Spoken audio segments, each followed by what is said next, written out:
Kok bisa-bisanya takdirku sulit kayak gini? Hidup saja sudah susah.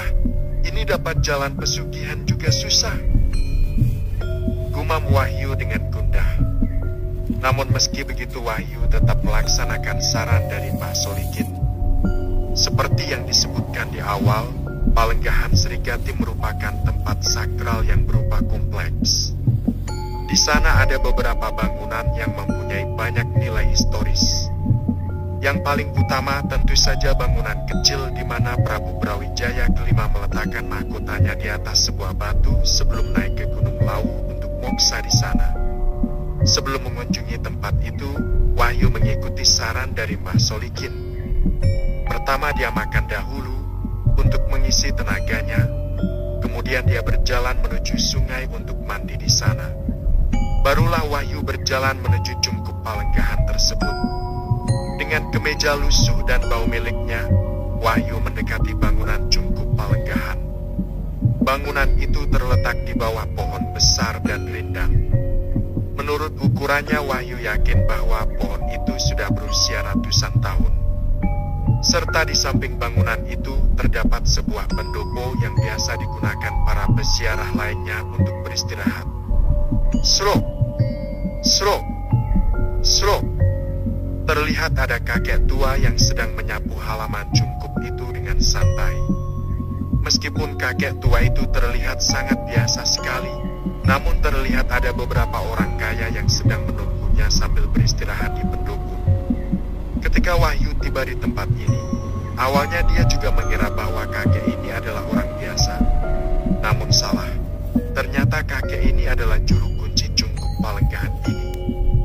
Pantas saja bila orang kaya yang berziarah ke tempat ini harus menghormati kakek ini. Kakek ini bernama Mbah Parmono. Mbah Parmono melihat Wahyu terlihat lusuh, baik pakaiannya maupun wajahnya, dan berjalan mendekatinya. "Mbah, mohon izin masuk ke dalam, mau menenangkan diri." Wahyu meminta izin dengan hormat kepada Mbah Parmono. "Oh, iya Lei. Masuk saja, moga kamu mendapatkan jawaban apa yang kamu cari," kata Mbah Purnomo dengan santai. Sebagai juru kunci di tempat ini, tentunya Mbah Purnomo telah banyak melihat orang-orang kesusahan seperti Wahyu ini. Oleh karena itu, Mbah Purnomo santai saja terhadap Wahyu. "Matur sembah nuwun, Mbah," kata Wahyu sembari berjalan menuju bangunan Cungkup itu. Kemudian Wahyu membuka tirai yang ada di pintu masuk. Dia langsung disambut dengan bunga 7 rupa dan bara api di atas mangkok tanah liat yang membakar serbuk dupa, menghasilkan bau harus yang khas. Begitu mencium bau harus dupa ini, hati gelisah Wahyu segera tenang. "Mbah, saya kesini untuk diberikan petunjuk. Saya harus bagaimana? Saya butuh uang. Saya bosan miskin terus seperti ini," kata Wahyu sambil memanjatkan keinginannya di tempat ini. "Saya harus bagaimana, Mbah?" Setelah mengucapkan keluh kesahnya, Wahyu terdiam. Dia mencoba menghilangkan semua kegelisahan di dalam hatinya dengan bantuan bau harum yang semerbak dari dupa yang terbakar itu. Sebagai seorang kepala keluarga, tidak memegang uang sepeser pun sudah menjadi sebuah beban pikiran. Apalagi dengan kasus Wahyu ini, dia terlilit hutang, rumahnya juga sudah tergadaikan. Bahkan istri dan anaknya sedang bersembunyi dari debt collector yang senantiasa mencari mereka. "Duit, aku butuh duit. Mbah, saya minta uang," kata Wahyu dengan penuh keputusasaan. Dalam otak Wahyu adalah uang, uang, dan uang. Dia harus cepat mendapatkan uang. Namun dia tidak tahu dari mana dia bisa mendapatkannya. Dia mengeluh kepada penjaga Palenggahan ini. Hanya ini yang bisa dia lakukan. Namun sayang sekali pada saat ini tidak ada satupun bisikan goib atau hal mistis yang terjadi. Alhasil setelah menceritakan keluh kesahnya di hadapan Palenggahan itu, Wahyu berdiri untuk meninggalkan tempat itu. Namun ketika dia beberapa langkah dari Cungkup Palenggahan itu, sebuah mobil sedan berwarna merah dan mewah tiba-tiba terparkir di bawah pohon jati tidak jauh dari tempat itu. Seorang pria dengan setelan pakaian mewah keluar dari mobil itu. Kemeja biru dibalut dengan jas, celana kain hitam, sepatu pantofel, jam tangan emas nan mewah memberikan kesan orang ini merupakan orang sukses. Orang ini menutup pintu mobilnya, kemudian mengaca di kaca mobilnya, seolah tidak ingin gaya parlentenya luntur sedikit pun. "Sugeng Enjing, Mas," sapa dengan ceria pria pengendara mobil itu kepada Wahyu. Ternyata bila dilihat dari dekat, pria ini seumuran dengan Wahyu yang sama-sama berumur 25 tahun. Namun sangat berbeda dengan rupa Wahyu yang sangat kusut. Wajah pria ini sangat cerah dan bahagia, bagaikan dia tidak pernah mendapatkan kesusahan apapun. "Nyi Mas, sugeng enjing," kata Wahyu pada pria itu. Wahyu sendiri mengerti bahwa pria ini merupakan pria yang telah sukses berkat tempat ini.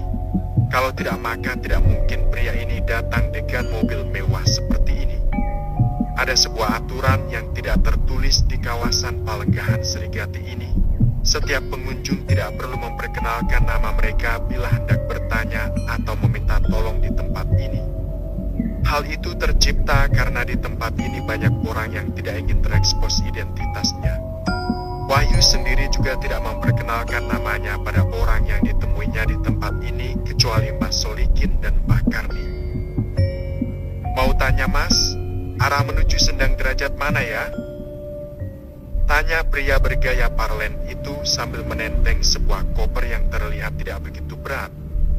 Sendang Derajat merupakan salah satu tempat mistis yang berada di kompleks Palenggahan Serigati ini. "Oh, di sana, Mas. Sebelum sampean masuk ke sini ada jalan kecil ke kiri. Sampean lurus saja nanti ketemu sama Sendang Derajat," kata Wahyu. "Waduh, saya belum pernah ke sana. Mas, saya pernahnya ke Kali Tempur.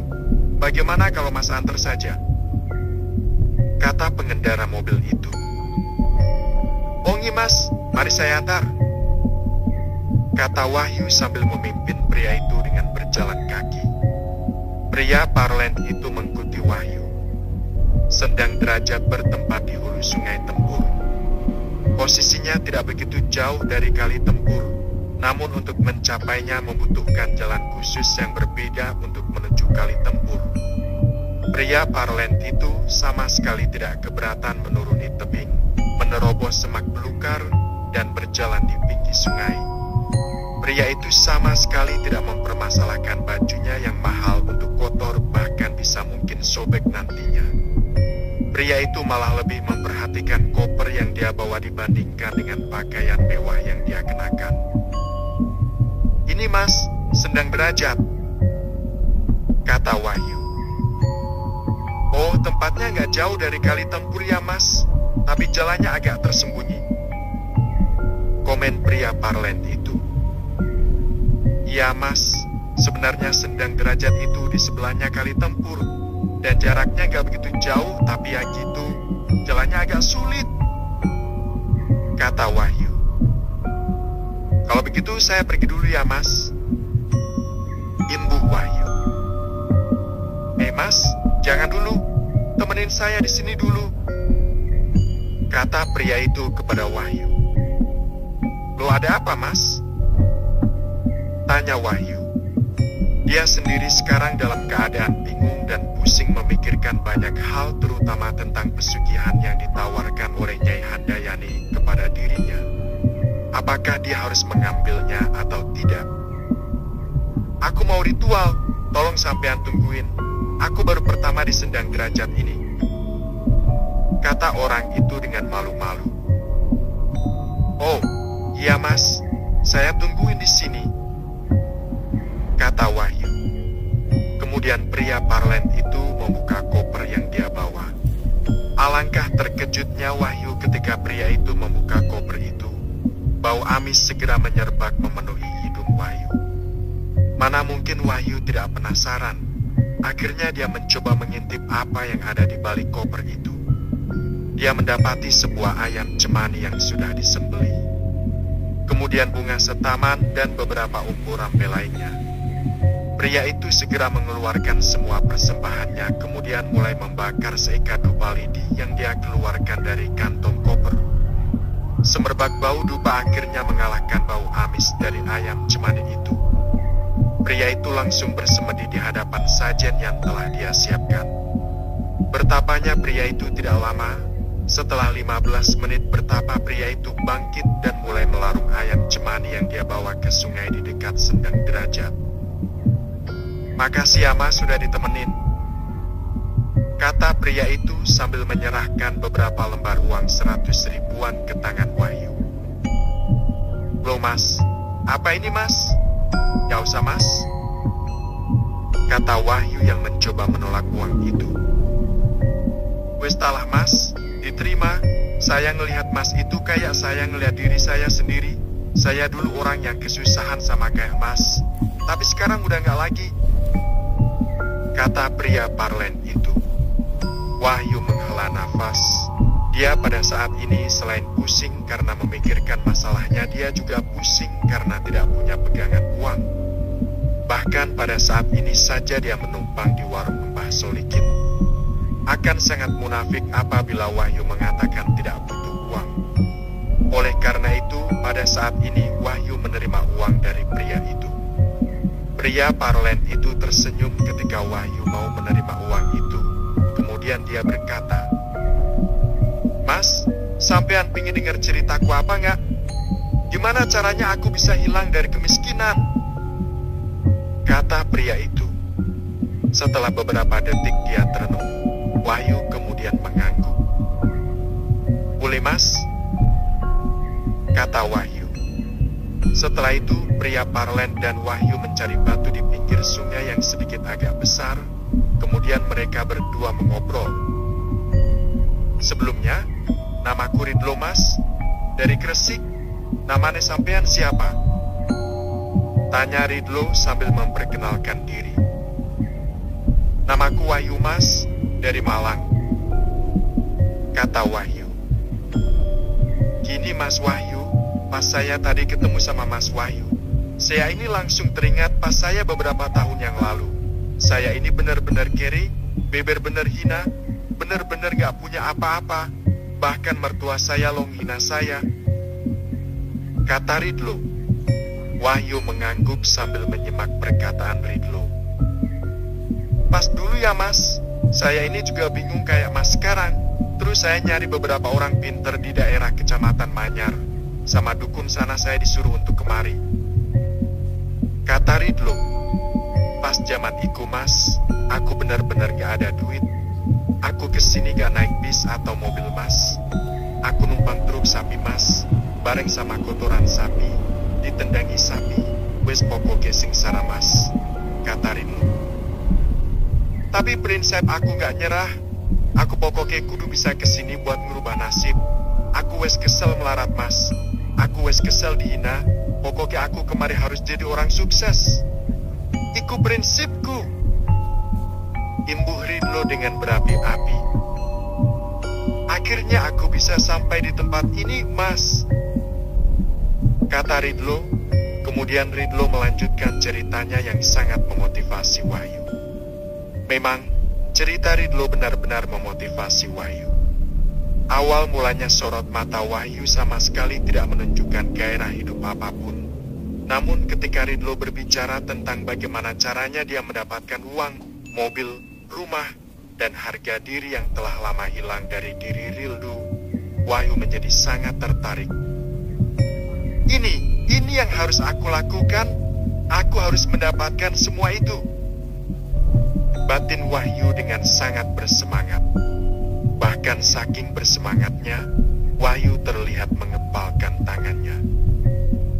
"Ya pokoknya begitu mas kisahku. Aku benar-benar dari keadaan terhina, terus sekarang bisa bales orang-orang yang telah menghina aku," kata Ridlo mengakhiri ceritanya. Wahyu hanya mangguk-mangguk menanggapi kisah dari Ridlo. Mau diakui atau tidak, kisah Ridlo benar-benar inspiratif untuk dirinya, terutama bagian di mana Ridlo membalas dendam kepada semua orang yang telah menghinanya. Hidup itu sekali tok mas, jangan sampai gagal. Apa yang kepingin Endang diambil. Buktikan kepada orang-orang yang telah menghina mas, bahwa Mas Wahyu bisa lebih sukses dan lebih hebat. Imbuh Ridlo. Ya mas, matur nuwun sampun sampean kasih tahu cerita sampean, kata Wahyu. Hehe santai mas, ceritaku gak begitu penting. Yang paling penting sampean harus bisa bangkit, kata Ridlo. Wahyu menghela nafas perlahan sambil menatap langit. Sebenarnya saya ini juga punya permasalahan yang sama kayak sampean, kata Wahyu. Wahyu kemudian mencoba menceritakan secara singkat tentang kisahnya yang kala judi, menggadaikan rumah, hingga istri dan anaknya hampir terlantar sekarang. Kemudian Wahyu juga menceritakan bagaimana dia bisa ditipu sehingga bisa kalah. Wahyu menceritakan bahwa dia benar-benar ingin membalas kepada para orang yang telah menipunya. Lah itu mas, sampean sendiri kan sudah tahu kalau ditipu, sampean harus balas. Jangan sampai sampan hanya diinjak-injak saja, kata Wahyu. Kemudian dengan perlahan Wahyu mulai menceritakan tentang kisahnya bertemu dengan penunggu kali tempur, yaitu Nyai Handayani yang ingin menjadikan dirinya sebagai suaminya. Pada kali ini Ridlo benar-benar terkejut bukan main. Lolo mas, sampean ini sudah mendapatkan petunjuk. Jalan sampean sudah jelas. Jalan balas dendam sampean sudah jelas. Apa sampean tidak ingin dendam orang-orang yang telah nipu sampean? Tanya Ridlo. Ya pingin mas, jawab Wahyu. Lah ya itu, sampean ini adalah orang yang terpilih. Setahu saya orang yang ditemui seperti itu adalah orang-orang khusus. Artinya Mas Wahyu ini orang spesial. Kenapa harus berpikir banyak kali? Kata Ridlo. Tapi mas, sebelum Wahyu bisa menyanggah perkataan Ridlo terlebih dulu berkata, Mas, sampean pingin sugi apa nak? Sampean pingin ngerubah nasib apa nak? Apa sampean tidak kasihan ke anak istri sampean? Tanya Ridlo. Saranku sampean ambil saja. Sampean takut syarat-syaratnya ti? Aku sudah tahu, kata Ridlo. Dulu aku kira syarat-syaratnya berat, tapi syarat-syaratnya mudah kok. Sampean pastinya bisa kok menuhin syarat-syaratnya, apalagi sampean ini orang pilihan, kata Ridlo. Wahyu benar-benar terpengaruh dengan kata-kata Ridlo. Dia seharusnya tidak terlalu memikirkan syarat pesugihannya ini. Palingan syarat pesugihan ini mudah karena dia adalah orang pilihan. Yang seharusnya Wahyu pikirkan adalah bagaimana caranya membalas dendam dan berusaha untuk menjadi kaya agar anak dan istrinya tidak sengsara lagi. Makasih ya mas, kata Wahyu dengan tulus.